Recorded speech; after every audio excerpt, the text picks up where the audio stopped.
親父と二人で来た。お前みたいな貧乏野郎がこんな高級料亭に。部長は大笑いし始めた。連れの女性二人もニヤニヤしている。俺をバカにするのがよっぽど楽しいらしい。場違いのクズ親子が、今すぐ帰れ。底辺にこの店はもったいない。また出た。一方的な底辺扱い。貧乏呼ばわりも心外だ。うちのことなんか何も知らないくせに。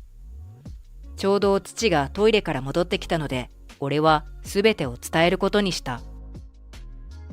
俺の名前は雄一、24歳。大学を卒業してこの春から社会人になった。就職したのは地元では広く知られた商社。紹介してくれたのは父だった。社長が父の古い知り合いで恩師とも呼ぶべき存在だったことがきっかけだ。入社前、父と挨拶に出向いた時、友永社長は俺のことを大いに歓迎してくださった。そうか、正嗣の息子か。本当にうちで働いてくれるのか？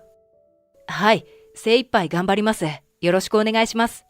そうかそうか、ありがとう。元気があってよろしい。父に俺という息子がいることを社長はとても羨ましく感じるという。社長の子供は娘さんが一人だけ。しかも早くに結婚して遠くに嫁いだらしい。なので会社を継いでくれる身内が近くにいない。後継者問題は深刻なのだそうだ。孫はいるが、まだ大学生でな。会社を任せるにはちょっと早すぎる。せめてあと10年は社会勉強を積んでもらわんといかん。その間をどうするかが悩ましいのだよ。物価の高騰、電気料金の値上がり、同業他社との値下げ競争。後継者のこと以外にも問題は山積み。社長は会社の状況を赤裸々に話してくださった。そんな環境でもよければぜひ来てほしいという。俺は改めてお願いしますと頭を下げた。給料や福利厚生について文句はないし、建て替えが済んで間もない社屋はピカピカ。それに何と言っても父の恩師の力になることができる。やる気が倍増する思いだった。ただ、俺には一つ誤算があった。会社にはものすごく意地悪な上司がいたのだ。営業部をまとめる山本部長は54歳。差別的な発言を平気で使う、強引で傲慢な怖い人として社内で幅を利かせていた。部長は部下を部品扱いしていた。自分に対する一切の反論を許さない人でもあった。何かトラブルがあるとすぐ犯人探しをして吊るし上げ、怒鳴って叱ってボロボロにする。いつだって頭ごなしに決めつけるようなものの言い方をするし、部下への無茶ぶりも多い。また山本部長の場合、他の誰よりも仕事ができるから特別に厄介だった。どんな指示にも業務上の必然性があった。部下は辛くても従わないわけにはいかない。悪いのは言い方と態度だけ。たちの悪いことに部長本人にもその自覚があるようだった。きっと乱暴な言葉やきつい指示を受けて苦しむ部下の姿を見るのが大好きなのだと思う。そんな山本部長だから部下になった社員はついていけずにどんどん辞めていく。そのため会社は常に人材難。山本部長にクラッシャーの異名があるのもうなずける。俺が入社した時も営業部には心を病んだ様子の人や体調を崩しがちな人が多くいた。部署の雰囲気からして異様だった。暗くて誰もが怯えながら働いているように見えた。昼休みになると先輩社員の一人が山本部長の恐ろしさをとっくりと教えてくれた。ターゲットにされないように頭を低くして働けというのが先輩のアドバイスだった。昼休みが明けると早速俺と同じ新入社員の一人が山本部長に叱られていた。取り扱う製品に関する知識がなさすぎる。やる気あんのか、お前は。その様子を見た教育係の先輩が慌てた様子で俺に製品カタログを渡してくれた。読んで勉強しておけという意味だ。先輩はとばっちりはごめんだという顔をしていた。その日は他にも挨拶の声が小さすぎると言って泣くまで怒鳴られている社員もいた。愛想が悪いとか成績が悪いとか要領が悪いとか叱られる理由はいろいろある。先輩たちは慣れっこの様子。山本部長の怒号がフロアに響かない日はないらしい。とんでもないモンスター上司の下に配属されてしまった。そう思わずにはいられなかった。さらに山本部長は羽振りの良さでも知られている。高級な腕時計をいくつも持っているし、高級車を何度も乗り換えているらしい。実家が金持ちなのだとか、宝くじを当てたのだとか、いろいろな憶測が飛び交っていた。犯罪に手を染めているという噂まであった。邪推したくなる気持ちもわからなくはない。山本部長の金回りの良さは、うちの部長クラスのそれをはるかに超えていたからだ。当然のことながら、山本部長は自分が金持ちであることを大いに自慢する。とても口が悪い人だから、俺たちのことを能なしの底辺どもとまで呼んでくる。山本部長にとって、稼ぎが少ないことと能力がないことはイコールらしかった。あれは入社して半年ほど経った頃だったと思う。山本部長は俺の家庭環境をバカにして貧乏人と決めつけてきた。聞いたぞ。お前、おふくろさんがいないらしいな。何があったんだ？はい、母は私がまだ小学生だった頃に。いや、待て。聞かなくてもお前の間抜けな顔を見ればわかる。要素に男を作って逃げたんだろ。そうに決まってる。親父さんもお前と同じ間抜けってわけだ。ゲラゲラと笑う山本部長。冗談にしてはあまりにもたちが悪かった。こんなひどい侮辱はこれまで受けたことがない。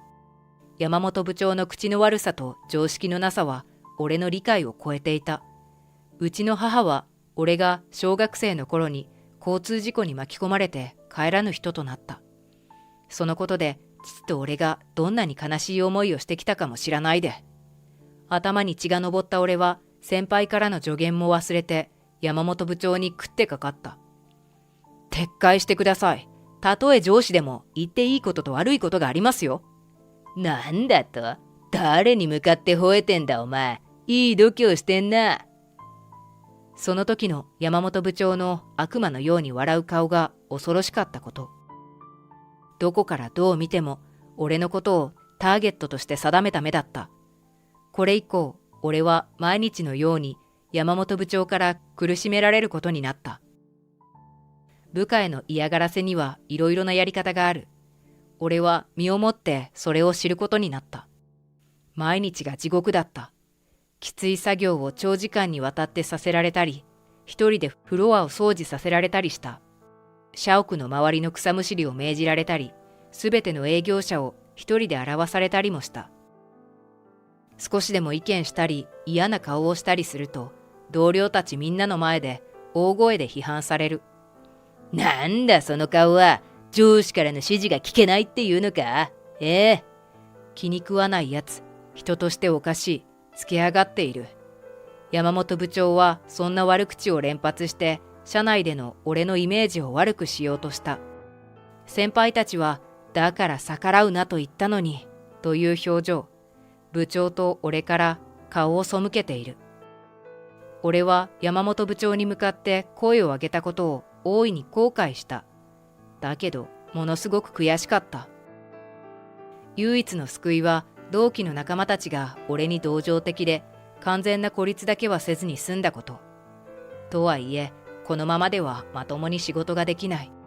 出社が苦痛になるなんて辛すぎる。一体どうすればいいんだろう。俺は頭が痛くて仕方なかった。そんなある日、俺は偶然にも外出先で仕事中の父を見かけた。場所は大きな建設現場。作業着の父はスーツ姿の人たちと何かを話していた。向こうも俺に気づいて声をかけてきた。その場で3分ほど立ち話をしただろうか。会社に戻ると山本部長が俺の顔を見て鼻で笑った。さっき建設現場で話してた相手は親父さんか？はい、そうです。部長見ていらっしゃったんですか？ちょうど営業車で通りかかってな。それにしても、まったく底辺は哀れだな。親父さんのあの格好。よくもまあ、あんな作業着姿で子供と話なんかできるもんだ。作業着姿で子供と話をすることにどんな問題があるというんだろう。俺は父親をバカにされてまたカッとなってしまいそうだった。だけど持ちこたえた。山本部長はこういう人間だ。いちいち突っかかっていたらこちらの身が持たない。それに山本部長の指摘は完全に間違いだ。うちの父が底辺だなんてありえない。そもそも底辺とは何を指す言葉だろう。収入が少なくて貧乏な人はみんな底辺なのか？たとえ低収入でも心身ともに満ち足りた生活を送っている人はいるんじゃないのか？本当に貧しくて哀れなのは山本部長のようなものの考え方をする人じゃないのか？そういった考えや意見を俺はすべて飲み込んだ。同じ失敗をするつもりはなかった。隙を見せず適当に距離を置いてさえいれば山本部長は怖い相手ではない。そう思えるくらいには会社に慣れてきた俺だった。その週末、俺は実家の父を訪ねて山本部長の件を相談した。一人で抱え込んで腹を立てているより、誰かにぶちまけた方がずっと楽になる。俺は父に山本部長がどんなに悪質で軽蔑すべき上司であるかを詳しく話した。自分が部長からどれほど苦しめられ、辛い思いをしているかも時間をかけて説明した。いるいるそういうやつというのが話を聞いた父の最初の言葉だった。人事部に相談するべき案件だけど、話を聞いた感じだと、その山本って部長は営業部だけじゃなくて、他の部署からも恐れられていそうだな。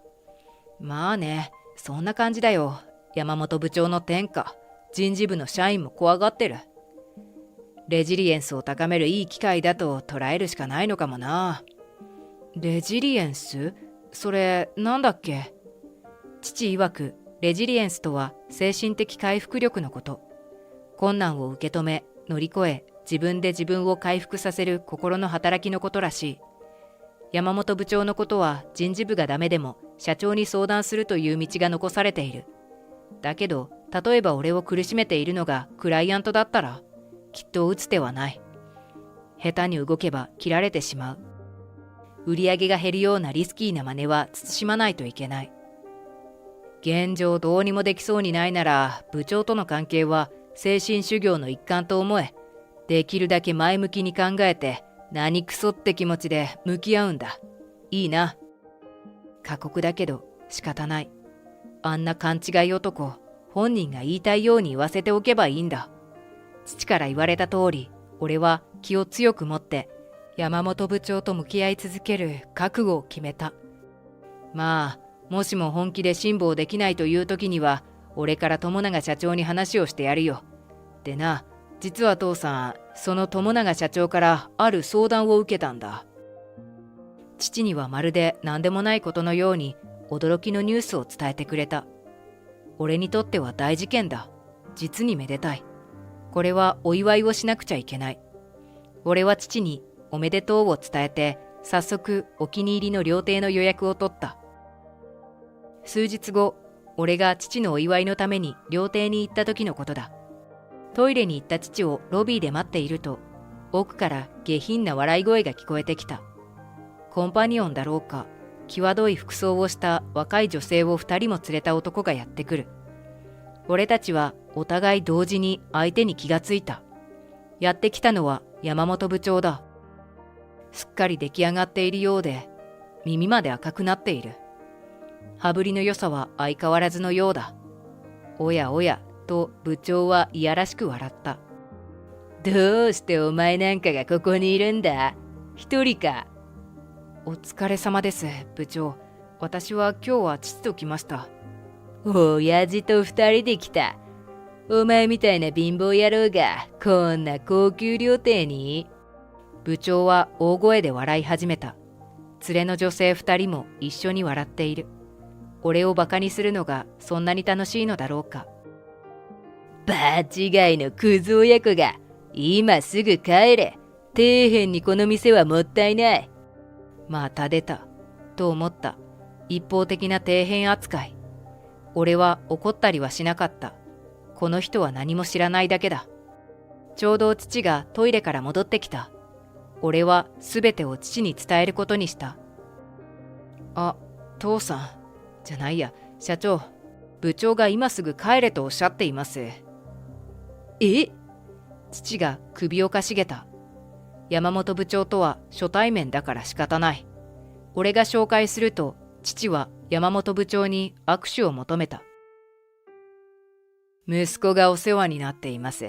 今度あなたの会社の社長になるものです。はあ？一気に酔いが覚めた。山本部長はそんな顔をしていた。無理もないと思う。底辺と見下していた相手が社長になるなんて信じがたいはずだ。けれど事実だった。